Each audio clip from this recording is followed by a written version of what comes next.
A truly data-driven electoral reform process means more than digitizing voter registers or automating result collation. It requires a systemic shift toward evidence-based decision-making. This includes collecting disaggregated voter turnout rates, mapping participation trends, and analyzing patterns in electoral offenses to tailor reforms that reflect realities, not assumptions. But how ready is Nigeria's data infrastructure for such a shift?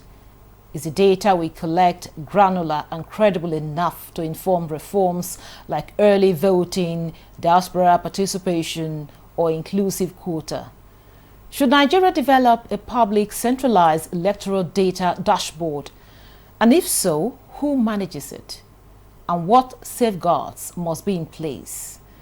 Tonight, we'll be exploring how Nigeria can build a smarter, more accountable electoral process driven not by speculation, but by solid evidence. I am Eucharia Clinton, standing in for Ezenwa. Welcome to Electoral Reform Half Hour on NTA News 24 Abuja. This program is brought to you by the Peering Advocacy and Advancement Center in Africa, PAACA, with support from the MacArthur Foundation. Our guest tonight is Femi Amele. He's a multi-award winning broadcast journalist with 18 years of experience across radio, TV, and print. He is the CEO of Vibing Brands and Executive Director at Volume Parts LLC, organization driving innovation in media technology and analytical journalism. With a background in electronics engineering, Femi also holds multiple international certifications in strategic management and global diplomacy. He is currently pursuing a doctorate in business administration, a strategic management expert, and product innovator. His work focuses on user experience, media scalability, and data-driven audience engagement. Welcome to the program. Thank you, madam. Well, when I was, trying to read all the qualifications there, I was like, wow, this is exactly the person we need for this kind of conversation. It's a privilege to be here. Now, Femi, talk to us from your experience in the media and, of course, in and data. What does a truly data-driven, electoral reform process? What does it look like in practice? One of the major attributes of a data-driven elections, and when you want to reform and talk about reforms along the lines of it, is the fact that, first of all, there's data being gathered. But it starts with the question of what do you want to gather? What is there to gather? Who are the people you want to gather from? So typical data that we are very experienced and used to when we go check our voters register is, oh, this is the name of the person, this is where they registered, right? There's a location where they're based, their age, their gender, and all of that.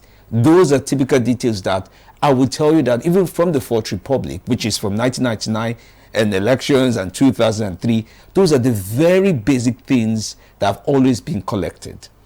But the journey for the electoral body in Nigeria and all the partners that they have has carefully progressed. Looking forward to saying, oh, do we need more polling units? Comes from you knowing the type of data you have around the places you've operated so far to say, this number of polling units cannot cater for the number of people who are eligible to vote now than the previous years, or should I say the previous election. Data drives that kind of information and decision making to say, let's expand our scope. We need more polling units here. Oh, this polling unit at this junction doesn't serve people in another area. So you start to re-strategize, because for a moment, you can then look at what you call geospatial data-driven decision making. Geospatial in this sense is really simple. It's like looking at the geography of somewhere like Bayelsa State, where some parts are located over water, some parts are through forest. You start to look at where can serve, for example, this number of eligible voters. And INEC is doing a lot of that. Earlier this week, they had a meeting And some of the top people in INEC, sat together to say, what can we do? There's a lot of artificial intelligence in use by countries around the world, by places in Africa now, to look at what data they have, how that data that they have can be improved upon, and drive decision making. And INEC in Nigeria said, let's for a moment look at how we could create an artificial intelligence unit within the FCT of the INEC and say, what kind of intelligence are we hoping to gather before the next election, which happens in about 2 years from now? And they were able to do that and said, if, for example, we are able to look at geospatial information, which is the geography of where people are, who missed out on the last election? What do we know about them? What were delays in some of those areas? These are the kind of reforms that are driven by you looking at the report you get from your last election and looking at how you create practical reforms that is data driven, that the decision really comes from that data that you have. So it is not social science to say maybe not, we should try it. Now there's data to say you should do it this way.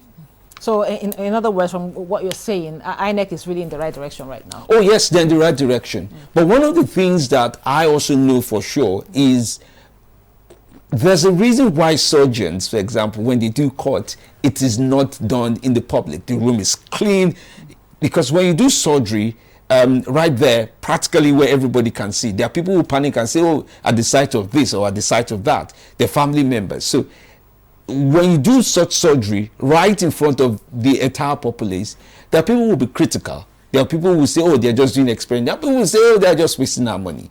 So some of those reforms, you think about which one should you let go or share with the public, and at what time should that be shared. But those reforms are being done, are being looked at, and are being experimented for the purpose of, for example, the by-elections coming up, the 2027 elections coming up. What can they move around in order to be able to afford the public a practical end of saying, we know what we're doing, and this is the kind of results that we would do to get better at it. Okay, now, in your view, how robust is Nigeria's electoral data infrastructure? Now, are we collecting the right data? Are we using the right tools? We are collecting the right data. We are using the right tools.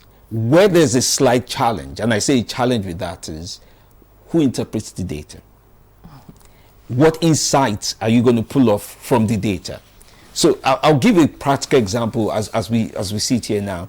So I can't imagine any young person, or any just a typical Nigerian, who at this time would visit the INEC website, which is the body responsible for data, or any party website where they've collated the results of the last election and say, I'm looking for certain kind of thing to provide certain kind of insights. But those data that has been collected from the last election, even when you want to make demands for reforms or accountability or practical requests from INEC, you need to know what they have from what they don't have for you to be able to say, this is missing and this is what we need in the next election. So getting proper insight and well-defined insights around what INEC has collected and has not also collected, knowing fully well what is in the database, would help to push forward with regards to the kind of results or the kind of reforms we want, day by day. This election, the last election, 2023 election, could not be compared to the 2019 election. There are things that stepped in. There are things that we say, okay, now that people say we want to use BVAS, we are all on BVAS matter. We want to look at what these BVAS can do. 2019 voters could not ask pretty much the same kind of questions the 2023 voters asked. That is because there's certain kind of information that is now in public domain. There's a certain kind of insight where you know for sure that people are going to INEC website to say, okay, what we posted versus, what was posted at the polling unit versus what's on the database. Those are points of query that people can now do. So the more insight or information you're able to query with regards to this, INEC then knows, okay, we need to know much more than about the voters and about the people, where they come from. Diaspora voting, for example, we've not really explored it, but there's reason to explore it, especially now that people are saying, Nigerians are doing jakpa, and the calculations of the number of people who are eligible to vote are outside the country, and especially now where people are saying, oh, maybe the party system in Nigeria is getting disrupted, and I will use that disrupted without calling any political party, because there's a lot of migration going on, and unassumably voters and people who take interest, who follow parties, are also maybe porting, just cleverly waiting for that moment to say, okay, in real life this is where I now belong. Those are things you want to look at to say these are the kind of things. And it is not just about the body, it's not just about the parties, it's also about the people. You and I would love to know, for example, why maybe people in a certain local government area, in Kogi State, for example, would prefer a certain senatorial representative. Maybe because that person speaks extensively about roads. Maybe because that person speaks about the things that concerns them, right? So when they do go to the polls, they want to be able to draw a pattern to say, this person gets it, right? As against somebody who would say, we'll dig a well, we'll build a fence, water will come out of the rock. And then those are normal, regular attributes. So if you do know what the people and the socioeconomic needs as is peculiar with people, and if you get data that drives all such information, even for the voters, they can tell who they are voting for beyond the party that the person may come from. So should Nigeria now consider developing maybe a centralized, public accessible electoral data dashboard? And, if that is the case now, should it include, and who should manage it? Just like you rightly said, who interprets, so who should manage it from your own? In 2023 election, I remember, I worked closely on radio and TV at that time, and one of the things I found most exciting is when Nigerians come to you and they, for example, when they call you up on radio and say, Femi D, I have my own result here. I have INEC result here. What they managed to post here is different from what I have here. And you as the journalist, you're asking, where are you? And then you two now go and look for the result that you're both trying to argue about. And it comes down to the fact that when you have a body such as INEC, people have to understand that such organization that has been given the power to manage elections needs to earn more trust. They earn trust year by year as you take on more elections. Trust doesn't build up overnight. You can't say INEC that managed the election of maybe 2015 is the same INEC that is managing the election of 2023. There are directors that have retired. There are thinking that has gone into play. There are technology levels that have been introduced. So they get money from the government to make sure that election management comes out right. So INEC is still in the best position to manage such a dashboard. But what we are, citizens and voters and eligible voters and people who will be voting for the first time, should be doing is to be able to say, I want certain kind of intelligence from such a dashboard. We need it to be publicly accessible. It exists. One of the things people will say, see how the dashboard of INEC, certain results was posted. Sometime outside that, at least you could see it. In the past, could you see it? There was no opportunity to see that. I can stay here and check what happened in Ekiti West dashboard and say, wait, was 2 written as 7 and all the likes of that. In the past, I had to rely on what was said around what was said. Or maybe you were there when it was incorrect. Oh, yes. So, but now there's a measure of transparency, maybe not accurate as some people would want it to, but there's a measure of transparency and accountability that can be placed. And when accountability can be demanded of a body, then a level of trustworthiness can also be obtained from such, from such a body with time. Okay, Femi, we'll take a short break now. Electoral Reform Half Hour will return after the break. Don't go away.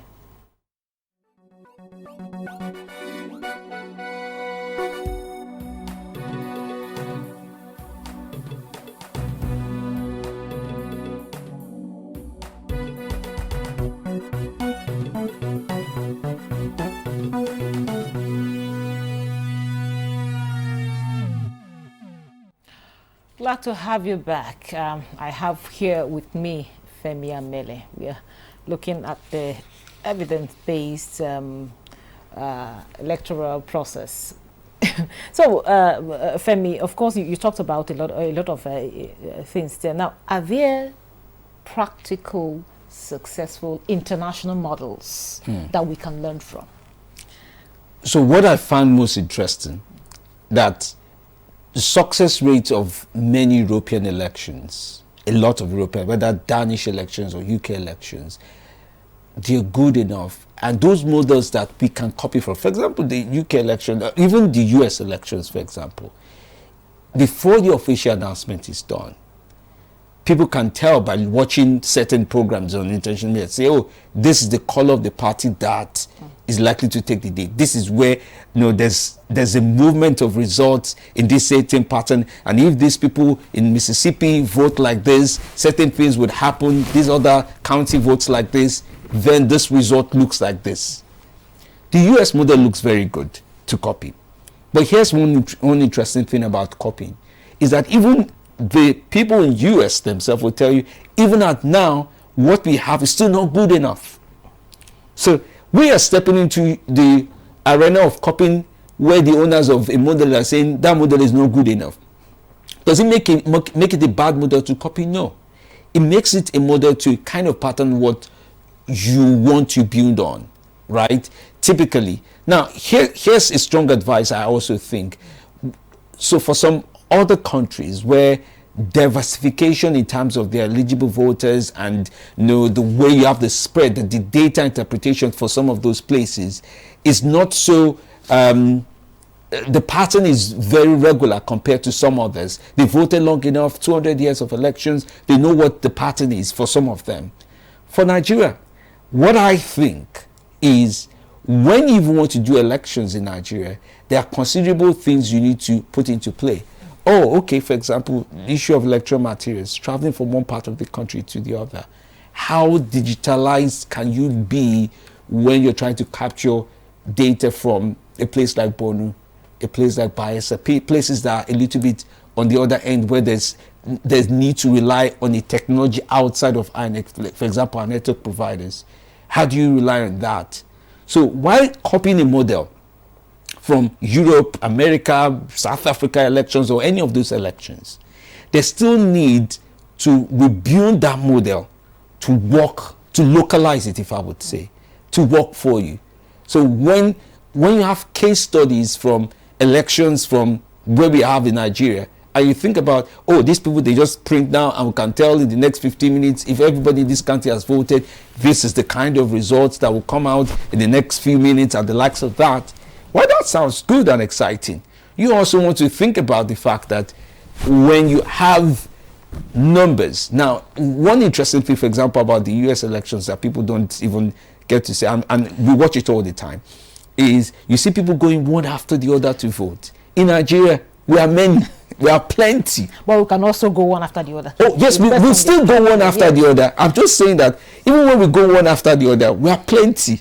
So an electoral officer cannot boast and say, by 3 p.m. we are done for the day. No. You are in the prime of your work at 3 p.m. for the day. So it means that the dynamics of whatever model you're copying, to even say, we want to build the data from this, for example, one of the bodies I know, YAG Africa, and of course PAACA as well, very excellent when it comes to monitoring elections. They will tell you when people turn out, what time they turned out, what percentage of people turned out, at what time. In Nigeria, people may typically say to you, for example, and say, wait, they never come. Just wait. Let's take our time a little bit more. So why you're talking about that, I just wanted to, talk about this at the same time. Now, there's a conversation around having all the elections in one day. Now, looking from the data-centric perspective, how would you advise, INEC, on adopting or implementing a single-day election model? I don't think that would work. You don't see the feasibility? No. Even counting our votes for the ones that we count, we don't count in one day. We can't count the existing one in one day. People count, take breaks, continue counting the existing elections that we have. Can't these things be done electronically? The counting, Because even from the models you're talking about, they don't have to come count, it's just done electronically as you're voting. It's just there. It's there. Technology is a medium. It is not a rescue system. What we have so far in Nigeria, and I'd like to use case studies to answer, for example, you think about a place, for example, in Sokoto State, one of the largest places in Nigeria. Oh, let me use Kano, 44 local government areas. Within Kano, it can take you 4 to 6 hours to get from one local government to the other. That's just within Kano. I start to think about how then the materials you're taking, because the materials can't be released before the election day. So the person carrying the materials would go, arriving there 4 hours. The people will vote all day. Return is another matter. So what is very practical at Nigeria now? Remember, we have about 60% of our youths now and making our population. It also may imply that a good number of those people are eligible to vote if they go to register. And it's a good time to go register on INEC portal. Say, it's time to, I'm now eligible to vote. Because when you think about the spread of Nigeria, length, breadth, across, you want to provide practical solutions. You don't want to tell the voter that they cannot vote because we have closed shop. You don't want to do that. You're disenfranchising somebody. So what would possibly work for Nigeria is use hours. Don't use days. Don't mention the use of days, because there's a difference. When somebody says 48 hours, it's unasumable to say 2 days. But 48 hours could mean the next 48 hours to spread your 48 hours across 3 days.